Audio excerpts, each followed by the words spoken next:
there's another lack here, I think, that I felt, and that is that we can almost every evening go to, if you're interested in classical music, for example, you can go to From Good to Great concert almost definitely every week, with great musicians, conductors and so coming here for concerts.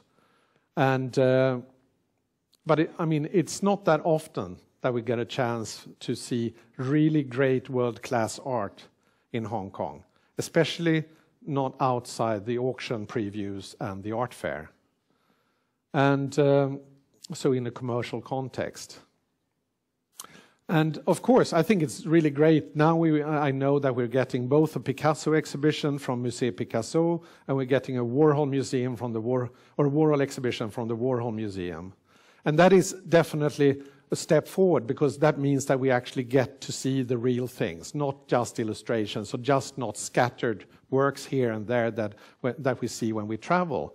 And this is all these exhibitions, the chance to learn here on site. Not everybody can travel from the real things are of course important. The next step we have to develop is actually to be a sender, to be a museum, to have museums that produce exhibitions that are made specifically for Hong Kong, for the audience here, that takes our history into account when we present a body of work, a work by an artist, a retrospective by an artist.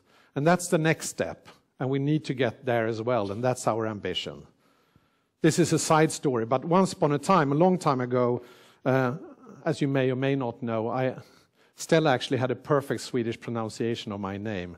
I grew up in Sweden, and Stockholm happens to have a museum that for some periods, for example in the 1960s, was considered one of the absolutely greatest and most important museums of modern art in the world. Just sort of overshadowed, I would say, by MoMA in New York and some competition from the Stedelijk Museum in Amsterdam. And then in the 70s, 80s, this museum sort of was forgotten by at least the rest of the world. And I was trying, in the 90s, I was trying to figure out, why did this happen? What happened with this museum? Why could it be so at center stage? And everything it did, everybody commented on that. The rest of the world really had its eyes on it. People traveled there to go to the shows from all over the world. And then suddenly no one cared anymore. And I was looking at the exhibitions. There was nothing wrong, actually, with the exhibitions. If you looked at the names, there were important artists, there were sort of important themes, and so they sort of followed basically what was happening in the rest of the world. So you couldn't really see it on paper until you discovered that in the 60s, the then director, a man called Pontus Hultén, he basically, almost all the exhibitions that you saw at the museum, or at least 75%, were produced by the museum and then sent out traveling to other museums in the rest of the world. While in the 70s and 80s, basically the museum just received exhibitions that were curated elsewhere and sort of came into the museum as a garage. And this totally changed the perception of the museum, and actually also changed, for some reason that is very hard to sort of pinpoint, the sort of attractiveness these exhibitions had to the local audience. It was like they felt like they were a little bit alien when they arrived in Stockholm. So I think that this to be your own, I think the first step is really important, to actually bring things here. But the next step is also to be a sender, to be a producer, to actually create your own stories with the great artists of the world. So this is what we aim at doing as well. So one can always ask oneself, what is a museum really? Well, I mean, the simplest way for me to see it is really that a museum is really a meeting place between the art and the artist on one side and the public on the other side. And what we do in a museum, or if it's an exhibition hall or whatever it is to try to optimize this meeting, to make it as good as possible for the artist and for the public, to make this meeting really, really work. And this is really, if we care about what Marcel Duchamp has said once upon a time. That's actually when the artwork is born. That's when it happens. Before then, it's just a piece of material, and we are just a piece of human being. But in this meeting, that's when the art happens. And of course, these are two really different parties. The artist, for them, it's about excellence. I mean, we should be totally uncompromising in terms of how we show the art, how we respect the artist's ambitions, how we try to meet their dreams, in a sense, and realize them. And at the same time, it's about access. It's about creating a situation where you, as a visitor, feel that this is for me, I'm welcome here, it's not just for the others, but it's actually I'm allowed to be here, and I get an opportunity to come to grips with the things I see. I mean, art is usually quite strange also. So, and we just to various degrees have the catalog in our heads. So it's really about also meeting the public and creating a situation where they feel at home, but also that you can get the tools that you want to come to grips with these works of art. Because as I said, not everybody has the catalog in their heads. So we like mantras at M+. We have many of them. And another one is, the more you know, the more you see. This is true for everything in life, actually. If you watch television and you see people are playing golf, if you don't know anything about golf, and I'm one who doesn't know anything about golf, it looks pretty meaningless to me. Others, can be someone sitting next to me who can be totally excited by what they see, because they know something, they know more than I do. And this is so true about art, of course, which is a pretty complex thing. So the more you know, the more you see. And one of the key things with M+ is that education is not an add-on. It's a central aspect to everything we do. And actually, I don't believe in separate education departments. I do think that what you do in a museum is actually everything you do in a museum is part of an interpretive process, where actually what we call those who work with education just take care of one aspect of this sort of interpretive process. But this is a lovely picture of all these young fellows on their way to the Bamboo Theater at Chinese New Year to learn about Bamboo Theater and about contemporary art at the same time. I don't know how enthusiastic they look, but they probably were enthusiastic afterwards, at least. So, I've said that many times now. The museum is not the same as the building. It's the relationship between its content and its audiences. But, of course, we are building buildings as well, I have to admit. And I do think that actually buildings are needed. Many artists, of course, still dream about white cubes and black boxes and so on. And the M+ building as a whole in phase 1 is 58,000 square meters. Gross floor area is GFA. I learned that when I came here.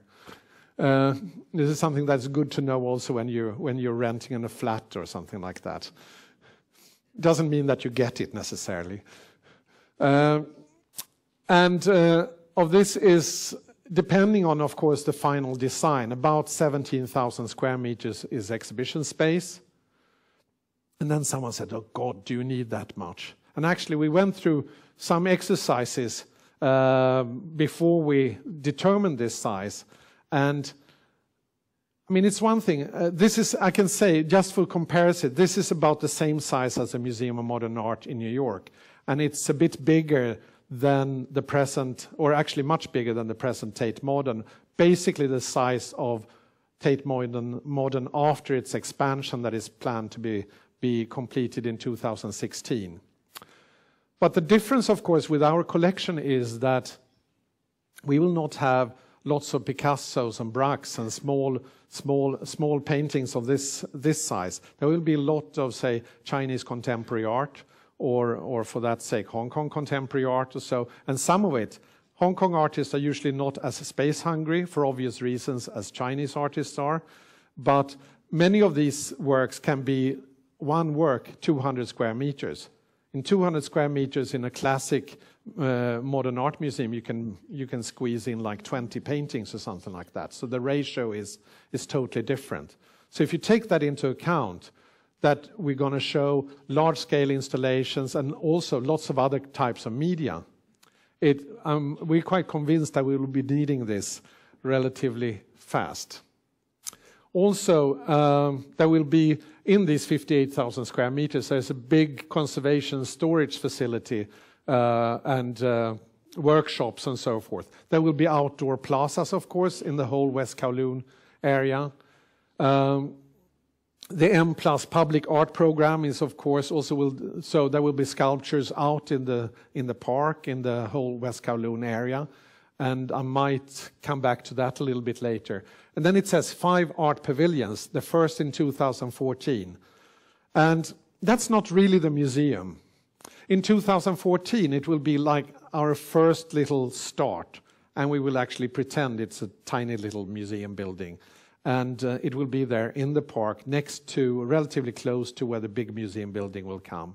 But the idea with these pavilions is that after the opening, we will build maybe 1 per year over the coming years into the 2020s. And these will be buildings that will not be run by us. We will not program them. We might have we might oversee them in one way or another, but the idea is with them to provide more space for all those who, of course, cannot show in the art museum. It's always like this. You can't show everything. You can't show everybody. But there should be more venues in Hong Kong. We know there is a lack of exhibition venues in Hong Kong. We notice this all the time now when we try to do exhibitions without a museum building, that it's so hard to find space. So these will be between 250 up to 600 square meters, pavilions dotted around in the park, and they will be available for arts groups or for a designer or for an architect or someone who wants to make an exhibition. And we just will have to create some sort of screening program so they don't turn into commercial venues or so, or sort of secret galleries or something like that for commercial activities, but actually that they are public and open and non-commercial. What is, of course, this is a big building, and everybody can think of, white cubes, which is the classic sort of 20th century model, and black boxes where you see moving images of different kinds. But I think also, given the fact that we're actually building this in this part of the world, this is not a European museum, this is not an American museum, we should rethink the modes of presentation. For example, is there an Asian type of display not yet explored? I'm sure there is. I mean, excuse me for being quite naive, but just experiences I've had when I visited, for example, collections of ink art. The way you look at ink art is totally different. Not in museums. Often in museums they sit like paintings on the wall, they're rolled out, and there's glass in front of them. But if you go to, say, visit a collector or so, it's a totally different kind of process. Then, maybe you're a small group of people. Usually the scale of the room is quite small, and someone takes out a roll and then unrolls it either on a table or takes it and unrolls it step by step. So it's sort of, you unveil the message in a sense, and then you hang it up and you sit down and you read. There is a poem, someone helps you maybe translate the poem, and you ponder it for a while. Then you roll it up, you take it down, you put it aside, and then you take another one. It's a totally different process from looking at a Western painting. And how can you simulate this? There's something interesting happening there. No. How can you create this kind of situation in a museum? I'm not saying how we can do it, but I think one should attempt to do it. To some extent, I think it has to do with the character of the space, the intimacy, trying to create that sort of sense of intimacy. It might have to do with creating outdoor and indoor spaces that are different. It might have to do with actually providing staff that can take out things and unroll and show things, but also using modern digital media to sort of simulate this kind of experience of reading, unrolling, discovering step by step and so forth. These are things that we're talking to people about, discussing and trying to figure out in preparation for the architectural competition, which will be launched, I would say, towards the end of the summer. So this is something that we'll try to build into the program for the architectural competition. And are there alternative ways to display and explore moving image material? And this is again something that we're talking, among other things, to Jeffrey Shaw here at the City University in their media lab about alternative modes for both research and taking in material and so forth. And there's lots of possibilities and actually a lot of know-how in Hong Kong in this area. And something I've been quite preoccupied with, is there a third place for displaying contemporary art or any kind of art? I mean, as you know now, when you go to a museum, either the things you want to see, they're up in the galleries, or they're down in the storage in the basement in some dark place you'll never go. Is there some third place, some intermediate place you can create? And we were experimenting with this in where I worked last in Stockholm, in the Moderna Museet, the same museum that I researched earlier on. And we created something there that is a little bit like a jukebox for art. Actually, it shows about 600 works of art altogether.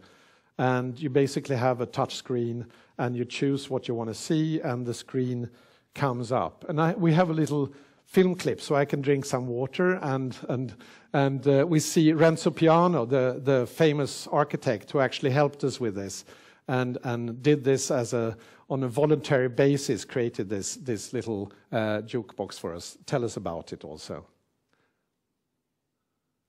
So we thought that maybe on that level, you have people coming, enjoying some piece of sculpture, and then you sit there, or you stand there, and then you push a button, and one of those frames that are stored upstairs there, it moves there, and then down. And this movement is actually done by machines that are the ones that normally are used in factory to move around pieces of a car, for example.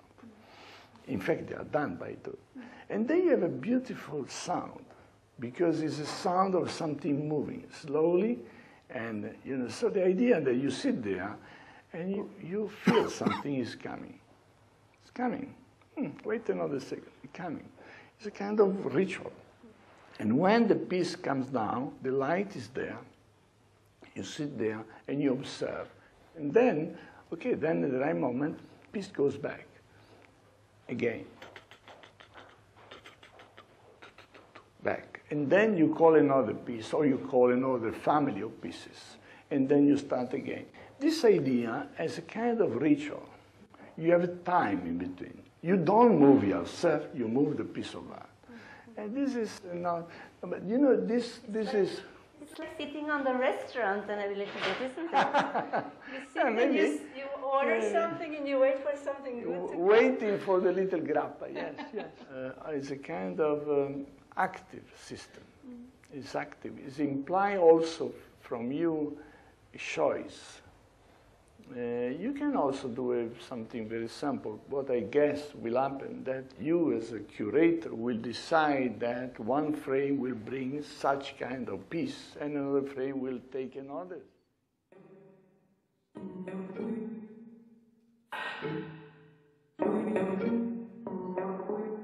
So this is from that particular space.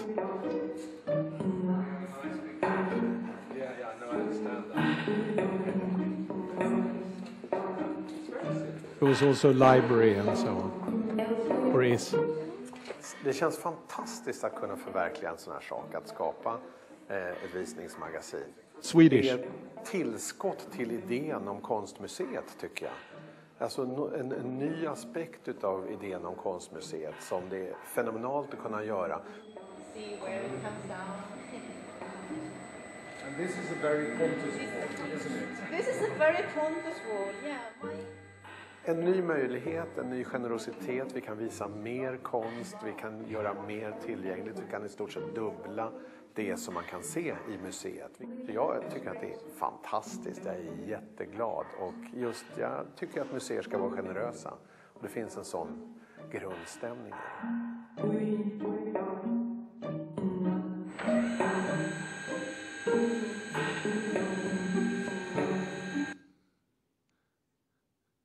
Okay, and finally is there a third place in general, not only for the collection, but also for the public and for research, study and learning.